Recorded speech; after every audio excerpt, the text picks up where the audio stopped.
Senator, Democrats boycotted the Judiciary Committee vote to confirm Judge Amy Coney Barrett this morning. And instead, this was funny, they filled their empty seats with photos of people who rely on the Affordable Care Act. Brilliant, I think, which could be in jeopardy in the coming days if she gets confirmed. But Republicans just passed her anyway. You know, they have the votes. So if you can't stop her appointment, can you do anything to stop the ACA from being overturned? So I like the way you frame this. You're pointing out exactly what is at stake here. And that is what the Republicans are trying to do is get rid of health care for tens of millions of Americans, take away protection for people with pre-existing conditions, knock people who are under 26 off their parents' insurance policies. And the way they plan to do that, they can't do this through Congress because they can't get the votes. They plan to do it through the courts. So they want to have an extremist justice who is going to give them a majority to do that. So the way I see this is, look, we fight them every inch of the way now. We hold them accountable on November 3rd. That's what elections are about. And when we've got the White House, when Democrats have got a majority in the Senate and the House, then we need to work to restore the integrity of our courts, and that means all options are on the table.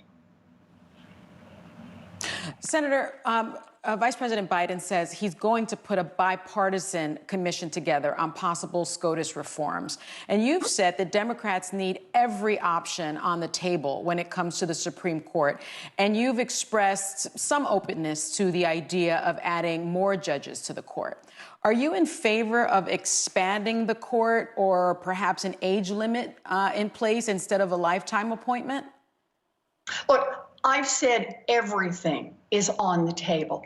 We need to restore the credibility and the integrity of our courts.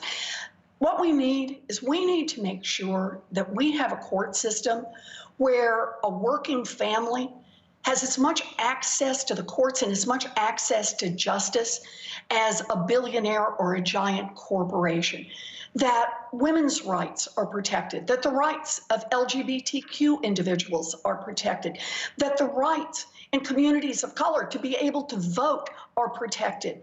We need a court, and courts throughout, Supreme Court, Court of Appeals, district courts, that believe in democracy and believe in protecting the fundamental rights of people. So for me, that's worth fighting for, and that's worth putting everything on the table for.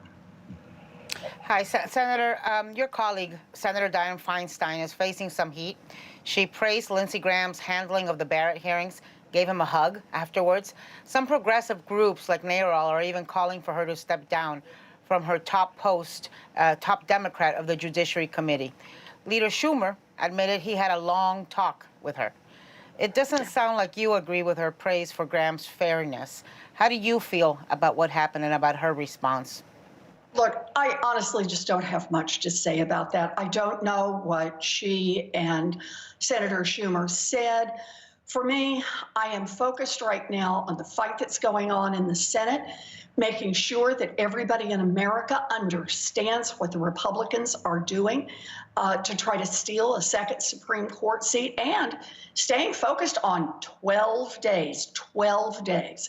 This is our chance. We need to vote. We need to vote early, in person, if we can. We need to vote, and we need to get our friends to vote and our families to vote. We need to hold these guys accountable come November 3rd.